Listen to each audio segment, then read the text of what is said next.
예수님께서 제자들하고 3년 지나시면서 끊임없이 충돌했다 그럴까요? 어려움을 겪으신 것은 제자들의 믿음에 관한 것입니다. 예수님께서 말씀을 하셔도 제자들이 어떻게 보면 좀 건성으로 듣거나 이해를 못해서 그랬거나 간에 잘 믿음으로 그걸 마음 깊이 받아들이지 못하는 이런 문제가 거듭거듭 발생하는 것을 볼 수 있습니다. 지금 14장의 말씀, 요한복음 14장의 말씀을 저희들이 읽었습니다. 그런데 이 13장, 요 직전에 보면 예수님께서 십자가 지시는 이제 마지막 주간에 일어나는 일들이 나오지 않습니까? 예수님께서 6월절 만찬을 하시고 제자들의 발을 씻기시면서 섬김과 서로 사랑할 것을 당부하시고 그 다음에 가룟 유다가 예수님을 배반할 것을 예고하십니다. 그리고 또 이제 그 뒤에 베드로가 예수님께 걱정스러워서 어디로 가시는가? 왜냐하면 예수님께서 이제 말씀하시는 내용들이 곧 떠나실 그를 고별을 하시는 그런 말씀들의 내용을 하시기 때문에 베드로가 13장 36절에 보면 주여 어디로 가시나이까? 이러고 안타까운 마음으로 묻습니다. 근데 예수님께서 내가 가는 곳에 네가 지금은 따라올 수 없다. 그러니까 예수님하고 늘 함께 다니던 베드로와 제자들 입장에서는 마음이 몹시 혼란스러운 거죠. 베드로가 이르되 주여 내가 지금은 어찌하여 따라갈 수 없나이까? 주를 위하여 내 목숨을 버리겠나이다. 그런 아주 단단한 각오를 말씀드리는데 예수님 말씀하시기를 네가 나를 위하여 내 목숨을 버리겠느냐? 예수님 지금 죽음의 길을 가시는 걸 말씀하시는 것입니다. 그리고 이제 또 기가 막힌 장면이 나와요. 내가 진실로 진실로 내게 이르노니 달 굴기 전에 네가 3번 나를 부인하리라. 그래서 이 말씀을 들은 베드로와 제자들이 몹시 마음이 어수선할 것이 틀림없죠. 그러면서 이제 14장이 시작이 됩니다. 예수님 말씀하십니다. 너희는 마음에 근심하지 말라.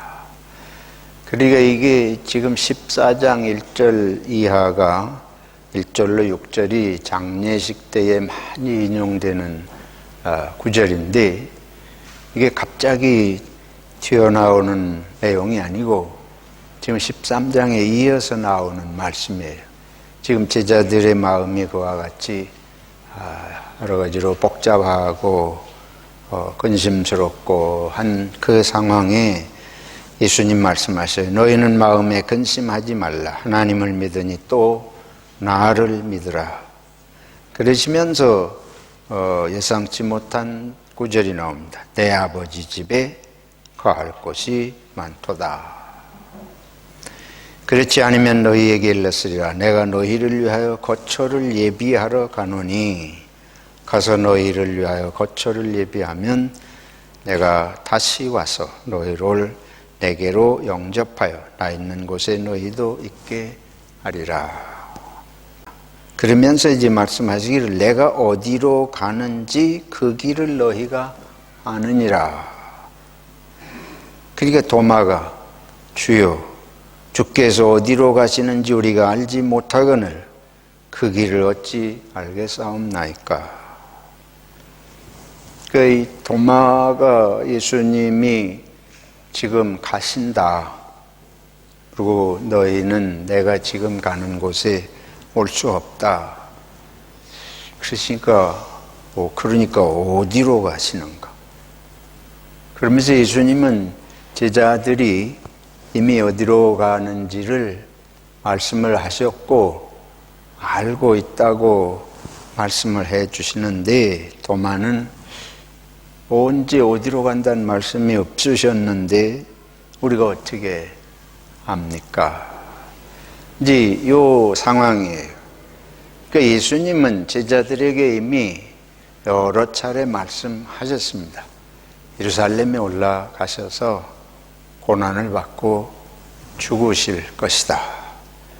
그리고 지금 이제 그 마지막 상황이 눈앞에 와 있어서 제자들 앞에 최후의 만찬을 하시고 발을 씻기시고 그리고 유다가 배신할 것을 예고하시면서 네 할 일을 속히 하라. 그리고 또 이제 직전에 베드로에게 내가 달 굴기 전에 나를 3번을 부인할 것이다. 이런 상황을 이제 볼 때에 예수님이 이제 죽음의 길을 가시는 것을 분명히 알고 있는데 예수님으로서는 충분히 다 말씀을 하신 건데 도마는 어디로 가시는지 모릅니다. 그러니까 예수님은 깊은 생각을 하시면서 말씀을 이런 모양으로 저런 모양으로 해주시지만 제자들은 그걸 현실적인 문제로 잘 받아들이지 않거나 또는 이해를 못하거나 했다고 볼 수 있습니다. 그러면서 예수님이 이르시기를 내가 곧 길이요 진리요 생명이니 나로 말미암지 않고는 아버지께로 올 자가 없느니라. 그래서 아버지에게로 가는, 아버지 집으로 가는, 내 아버지 집에 거할 곳이 많도다. 그리고 내가 가서 거처를 예비하면 나 있는 곳에 너희를 영접해 드리겠다. 그러면 벌써 이 말씀이 예수님이 아버지 집에 가신다. 그러면 돌아가시고 고난당하시고 죽으시고 이런 것을 이제 생각할 수 있겠는데 도마는 이제 그거를 충분히 이해를 못한 것이라고 볼 수 있습니다. 그러면서 예수님께서 이제 아버지 집에 간 말씀을 하시니까 그리고 7절에 또 뭐라고 그러신가 하면 너희가 나를 알았더라면 내 아버지도 알았으리로다. 예수님 지금 아버지 집에 가신다. 죽으시는 것이지만은 그걸 아버지 집에 가시는 말씀으로 하셨는데 나를 알았더라면 내 아버지도 알았으리로다. 이제부터는 너희가 그를 알았고 또 보았느니라. 그러니까 또 빌립이 여쭈어요. 주여 아버지를 우리에게 보여주옵소서. 그리하면 족하겠나이다. 예수님은 나를 본 것은 누구를 본 것이다? 아버지를 본 것이다. 이미 말씀을 하셨습니다. 나를 알았더라면 아버지도 알았으리로다. 그거보다 더 직접적으로 우리가 그 전에 12장에 가보면 12장 44절에 이런 말씀을 하세요. 예수께서 외쳐 이르시되 나를 믿는 자는 나를 믿는 것이 아니요 나를 보내신 이를 믿는 것이요 나를 보는 자는 나를 보내신 이를 보는 것이니라. 그래서 주님을 뵙는 것이 하나님 아버지를 뵙는 것이다 하는 것을 아주 분명하게 말씀을 하셨습니다. 그런데 빌립이 예수님께서 아버지 얘기를 하시니까 아버지를 보여주옵소서 하고 또 말하잖아요. 그래서 예수님께서 말씀을 하십니다. 빌립아, 내가 이렇게 오래 너희와 함께 있으되 내가 나를 알지 못하였느냐? 나를 본 자는 아버지를 보았거늘 어찌하여 아버지를 보이라 하느냐? 그러시면서 아주 결정적인 말씀을 하십니다. 이 말씀은 이제 이후에 17장까지 계속 반복이 되는 말씀인데, 내가 아버지 안에 거하고 아버지는 내 안에 계신 것을 내가 믿지 아니하느냐. 그러니까 예수님이 이런저런 말씀을 거듭 반복해서 하셔도 제자들이 그걸 충분히 마음 깊이 받아들이지 못하고 있는 것을 보게 됩니다. 왜 그렇게 했습니까? 이게 이제 여기 비밀이 있습니다. 무슨 비밀이냐? 이 아내, 예수님이 아내라는 말씀을 자주 하셔요. 아버지가 내 아내, 내가 아버지 아내, 너희가 내 아내, 내가 너희 아내. 이게 끊임없이 요한복음에서 반복되는 표현입니다. 이것은 바울 서신에도 마찬가지예요. 바울 사도는 그의 로마서부터 바울 서신 전체를 통해서 그리스도 안에라는 엔 크리스토, 인 크라이스트, 그리스도 안에라는 표현을 무려 164회 이상 하고 있습니다. 그러니까 항상 이게 이 예수님은 제자들 안에, 제자들은 또 예수님 안에, 이거를 원하시고 말씀하시는데 제자들은 항상 예수님 밖에, 나는 예수님 밖에, 또 예수님은 나 밖에, 이게 서로 안에 함께 이렇게 상호 순환이 되지를 못하는 것을 요한복음이 아주 깊이 보여주고 있습니다. 지난주에 저희들이 목자가 양을 위해서 죽는다, 자기 목숨을 내어준다. 이것은 목자가 양과 하나 될 때만 일어나는 성부, 성자, 성령의 하나 되심과 목자 되신 예수님이 양인 우리와 하나 되시는 생명이 한 생명인 것을 보여주는 말씀인 걸 저희들이 살펴보았습니다. 오늘 이 장면 속에서 우리들이 보는 것은 이제 예수님께서 하나님 아버지와 하나, 예수님이 우리는 중보자라 그러잖아요. 중보자라는 거는 아주 꼭 일치되게 보기는 어렵지만 중매장이라는 말이에요. 중매장이. 그게 충분히 중보자의 의미를 담고 있는 건 아니지만 쉽게 하면 하나님과 우리 인간 사이에 예수님은 완전히 인간과도 완전히 하나 되시고, 그러니까 우리 인생을 위해서 목숨을 내어 죽으시고, 또 예수님은 하나님과도 완전히 하나가 되셔서 그 다음에 하나님과 우리 사이가, 그리고 이 중보자 되신 예수님 사이가 완전히 하나 되게 하시는, 그것이 예수님의 십자가 은혜인 줄로 믿습니다. 근데 이 역사가 이제 예수 그리스도 안에서 일어나는 것인데, 제자들의 이 모습이 곧 우리의 모습이고, 여기에서 드러나는 현상은 우리는 항상 하나가 되지를 못해요. 예수님이 아무리 말씀을 하셔도 내 속에 깊이 들어오지가 않아요. 생명을 주시고 모든 것을 아낌없이 섬기시면서 주시는데도 그 말씀이, 그 예수님이 내 속에 들어와 있지를 않는 것이고, 내가 온전히 예수님 속으로 들어가지도 않고 나는 그냥 늘 나대로 서 있는 모습을 보게 됩니다. 예수님께서 하나님 안에, 아버지가 내 안에, 내가 아버지 안에, 그러니까 나를 본 사람은 아버지를 보았다. 그건 예수님에게는 아주 자연스러운 거예요.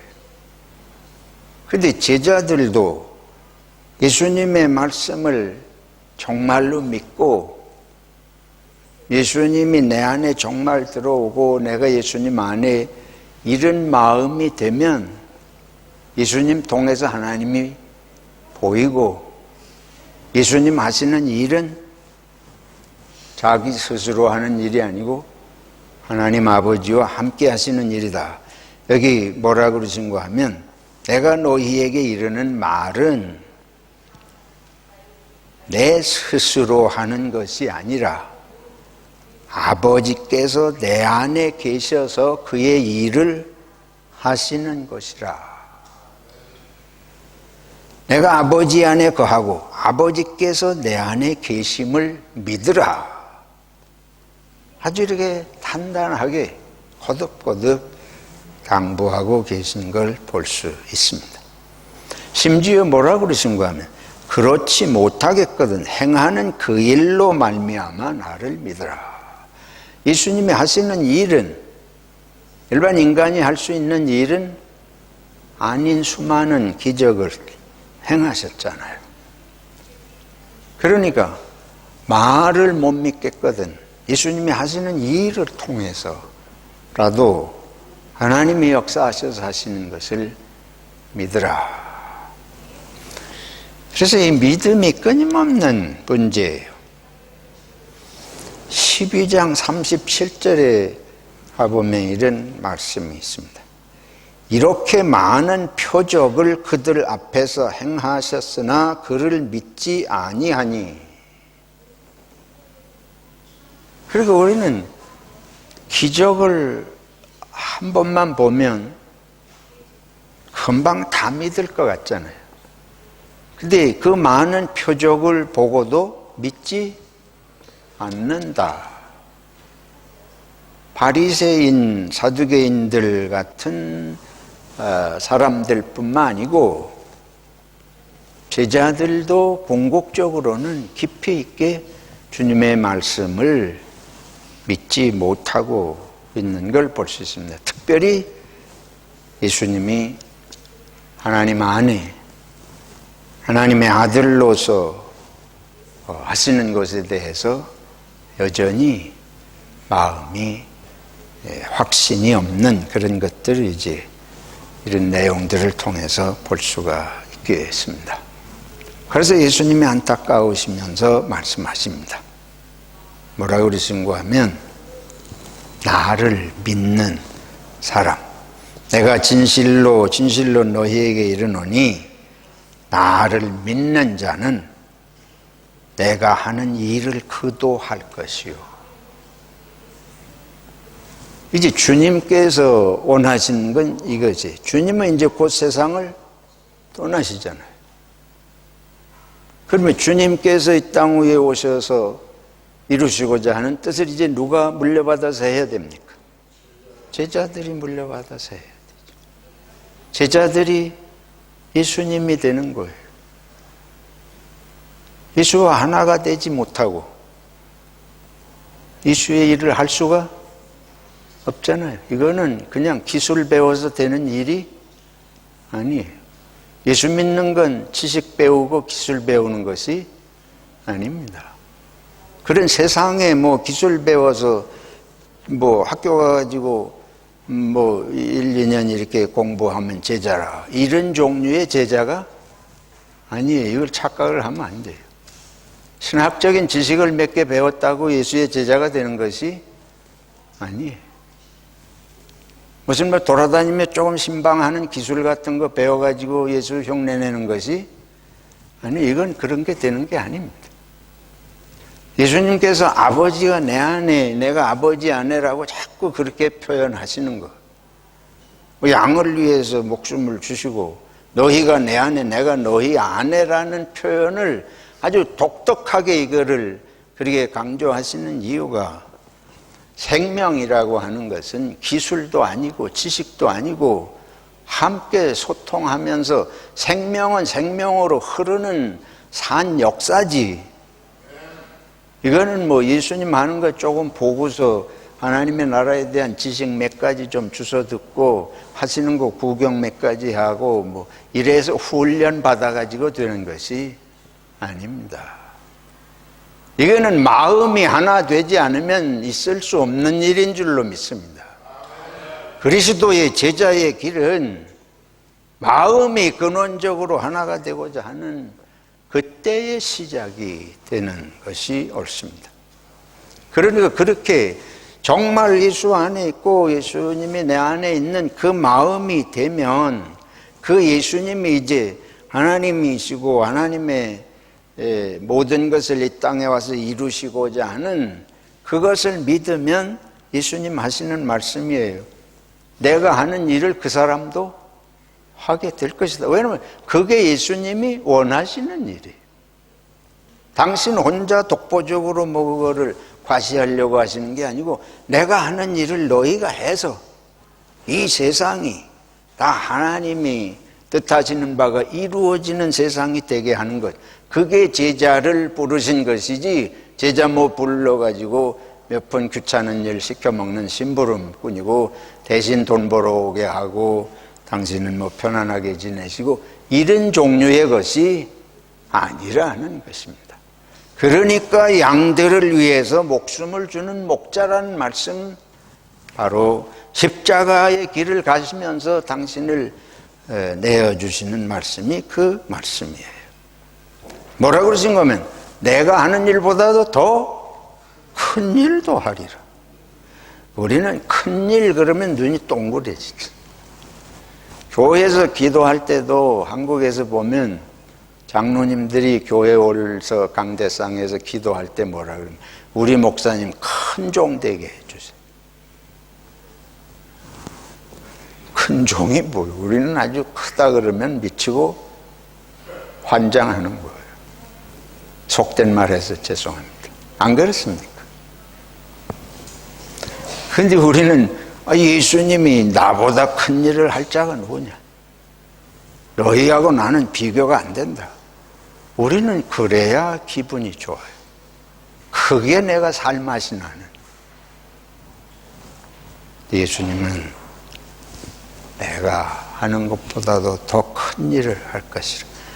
사실 예수님보다 더 큰 일을 한다는 게 무슨 뭐 있겠습니까? 무슨 의미겠어요? 그러나 이 말은 예수님께서 제자들에게 얼마나 중요한 일을 맡기시는 건지를 일깨우시는 말씀이 옳습니다.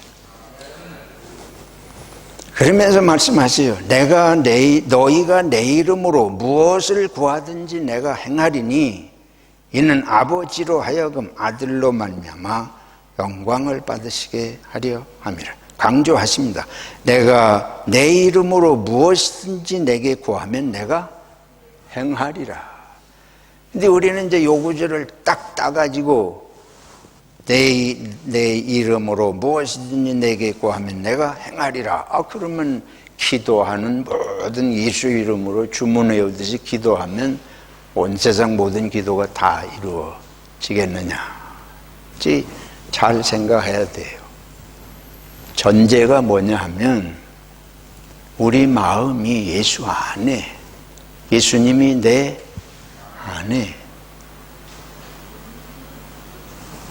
이게 하나님 아버지 안에 예수님이, 그리고 예수님이 하나님 안에 이게 완전히 일심동체처럼 되니까 그때 하나님이 하시는 일은 예수님이 하는 일이고 예수님이 하는 일은 하나님이 하시는 일이 되는 거죠.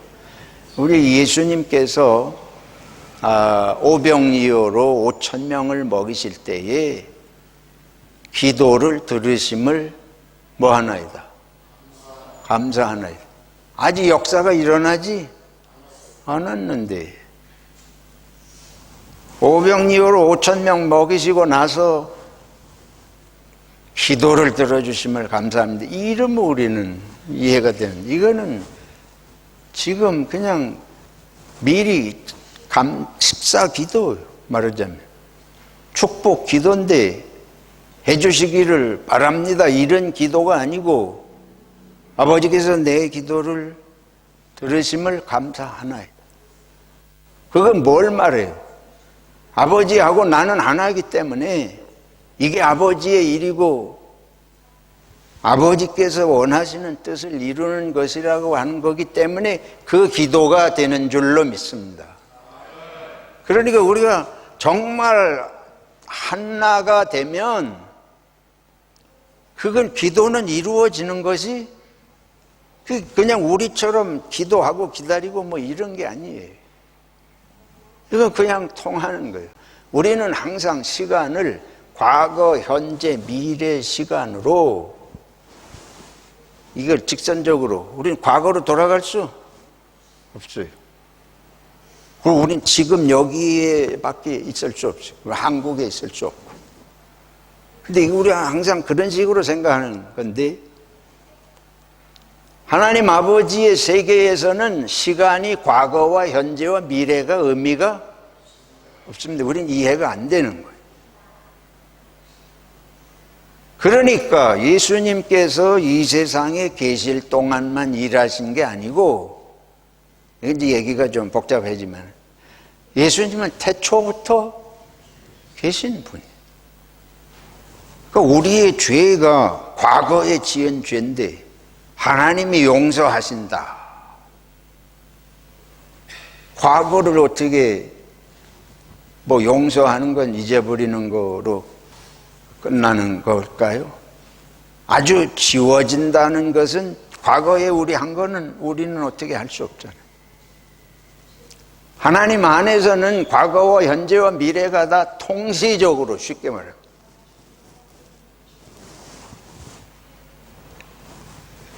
그러니까 이런 얘기 좀 힘든 것 같지만 드리는 것은 우리는 자꾸 눈에 보이고 지금 내 머릿속에서만 생각하니까 주님의 말씀이 이해가 안 되는 거예요. 받아들여지지가 않아요. 그래서 내 생각, 울타리를 쳐놓고 아무리 하나님이 와서 얘기하셔도 내 생각과 경험의 울타리 이상인 거는 받아들이지를 않는 거예요. 그러니까 예수님이 와서 말씀하셔도 안 듣는데 저와 여러분이 서로 얘기한다고 듣겠습니까? 듣습니까, 여러분? 이게 우리 모습이에요. 그래서 이 내 머리라고 하는 이 우물 안에 개구리식을 벗어나지 못하기 때문에 10번을 얘기해 주셔도 믿음이 안 생겨요. 내가 아버지 안에 있고 아버지가 내 안에 계셔서 이런 일을 한다 아무리 얘기를 하셔도 눈으로 잠깐 볼 때는 그래 뭔가 좀 특별하긴 한데 그러다가 또 며칠 지나면 다 마음에 혼란스럽고, 그래서 오순절 성령의 역사가 놀라운 역사입니다. 성령의 역사라고 하는 것은 이게 이제 이 생각이 찢어져 나가는 거예요. 내가 생각했던 이게 아닌 것이 이제 눈앞에 일어나고, 눈앞에 보는 것만이 아니고 이 생각 자체가 여기 방언이라고 하는 것에 모든 사람이 다 하는 것도 아니고 할 필요도 없지만은 그때의 방언을 했다고 하는 건 우리가 랄랄랄라 하는 게 아니고 외국말을 했다는 거예요. 사도행전 2장에 보면. 근데 외국말을 배운 적이 없는데 했다는 거예요. 하나님의 큰 일을 말을 해요. 그건 무슨 역사예요? 하나님이 뭐 놀래키려고 하는 것이 아니고 복음이 앞으로 모든 언어를 넘어서 세계로 전파될 것을 말씀을 하시는 것입니다. 바벨탑이 무너지면서 언어에 혼란이 왔잖아요. 근데 언어의 혼란이 이제 하나님 안에서 문제가 되지 않으면서 복음의 시대가 전개되는 걸 이제 말씀을 하시면서 제자들의 이 머릿속이 뒤집어지는 것입니다. 성령이 오시면 방언하는 문제가 아니고 머릿속이 뒤집어지는 거예요. 예수 안 믿던 사람이 예수를 믿느니 머릿속이 뒤집어지는 것입니다. 그래서 이 기도하러 성전에 올라가다가 미문에 앉은 안진뱅이를 보고 나사렛 예수의 이름으로 일어나 걸어라. 이게 머릿속이 뒤집어진 거 아니에요? 그렇지 않습니까? 그래서 사람이 달라진 거예요. 사람이 달라지니까 기적이 일어나요. 어떻게 베드로와 사도들이 그런 용기가 났겠어요? 예수 이름으로 일어나 걸어라. 그랬잖아요.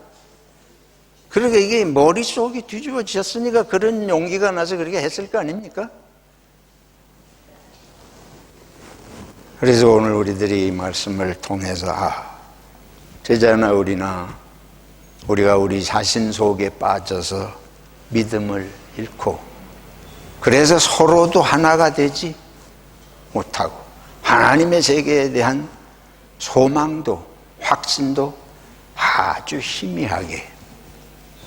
그런데 정말 여기 말씀하신 대로 너희가 나를 믿으면 내가 하는 일을 하고 더 큰 일도 하리라. 그렇게 할 줄로 믿습니다. 우리 이제 대답이 안 나오시니 생각이 복잡하신 거죠. 여기 큰 일이 뭐냐? 이러면 사람은 정신이 나가. 그래서 이 큰 일이 뭔가? 거기에 눈을 동그랗게 뜨는 거예요. 이 성경 해석이 아주 복잡합니다. 이 내용은 믿음에 대한 내용인데 전체가 사람들의 눈은 어디가 꽂히냐면 예수 믿으면 큰 일도 한다. 여기에 눈이 꽂혀가지고 해석을 하는 사람들이 각기 다양해요. 어떤 사람들은 예수님이 하신 것보다 더 큰 기적을 할 것이다. 더 큰 기적이 어디 있어요? 예수님이 하신 기적보다 더 큰 기적은 세상에 없습니다. 그건 뭐 병 고치고 오병이어로 먹이시고 죽은 자 살리고 그 이상이 무슨 기적이지. 근데도 그렇게 해석하는 사람들이 이제 뭐든지 이제 기적에다가 초점을 맞추는. 근데 많은 사람들이 해석하기를 이거는 복음의 전파를 말하는 것이다. 예수님은 유대 땅에서 3년 동안 복음을 전하시고 십자가를 지고 죽으셨지만 이제 제자들은 복음을 땅끝까지 로마와 땅끝까지 가서 인종을 초월해서 복음을 전하고 또 어떤 사람은 얼마 있다가 오순절 마가의 다락방에 성령의 역사가 놀랍게 일어나지 아니했느냐 이런 일들을 말씀하시는 것이다. 어쨌든 여기서 큰 일 작은 일은 문제가 되지를 않습니다. 그건 뭐 중요한 것은 하나님이 이 일을 너희를 통해서 이루실 것이라는 확신을 주시는 게 중요한 줄로 믿습니다. 그래서 무슨 이상한 말씀을 하세요. 뭐라 그러냐. 이렇게 내가 너희에게 말하는 것은 내가 아버지께로 가민이라. 아버지께로 간다고 하는 거하고 이게 무슨 연결이 되나. 이제 내가 지금까지 여러 가지 일들을 기적도 행하고 뭐 했지만은 이제 나는 아버지께로 가고 성령을 너희에게 보내고 너희가 이제 이런 일들을 하게 될 것이다. 저 여러분들도 정말 예수 그리스도 안에서 이게 필요하고 정말 하나님의 뜻이 내 삶의 목적이고 의미고 하나 되길 원합니다 하면 우리 통해서 기적이 안 일어날 리가 없어요. 또 오늘날은 저나 여러분이나 세상에 뭐 기적을 필요로 하지도 않고 잘 믿지도 않지 않습니까? 또 우리가 절박하게 예수님의 이름으로 기도할 것도 별로 없어요. 대부분 우리들의 기도는 이기적인 선에 머무르는 것이 대부분입니다. 여기에 예수를 믿는다는 것은 예수님이 하나님 아버지 안에 있는 이 완전히 일체가 된 것처럼 우리가 정말 예수님과 하나님 아버지와 하나가 되어서 그 뜻을 이루고자 하면 주님이 우리와 함께 하셔서 역사를 일으키실 줄로 믿습니다. 그래서 두 사람, 세 사람이 문제가 아니, 베드로하고 요한이 숫자가 많아가지고 모여가지고 하루 종일 금식하고 밤새 기도해가지고 안전뱅이가 일어난 것이 아니잖아요. 한 사람을 통해서도 일어나고 두 사람을 통해서도 일어날 수 있고, 우리는 이 지금 가치관이 세상 사람들이 생각하는 가치관에 똑같이 그 속에 빠져 있어가지고 예수님이 아무리 말씀을 하셔도 별로 실감나게 여기에 오지 않는 거예요. 저도 이게 고민입니다. 이런 물질주의적이고 세속적인 가치관이 너무 판을 치는 상황에 살다 보니까 믿음이 휘발유가 증발해서 없어진 것처럼 믿음이 다 없어져 버렸어요. 열정도 다 날아가 버렸어요. 예수를 처음 믿고 회개하면서 가슴을 치고 부르짖고 기도할 때에 정말 그 뜨겁고 간절하고 그들 마음이 이 살기 좋은 세상에서 싹 다 날아가 버렸어요. 그러니까 교회가 이렇게 쌈질을 하죠. 믿음이 있어 보여. 싸울 리가. 아버지가 우리 안에 계시고 우리가 아버지 안에 있고 주님이 우리 가운데 뭘 싸울 필요가 있어요. 뭐가 불만족이 있습니까? 그래서 이게 교회가 죽었다. 너무 비관적인 얘기를 하는 것 같지만 저 자신을 돌아보면서 성령이 다시 오셔서 우리에게 부흥을 주시고 우리 심령을 새롭게 해주셔서 믿음이 생기기를, 저 여러분에게 믿음으로 충만케 해주시기를 축원합니다.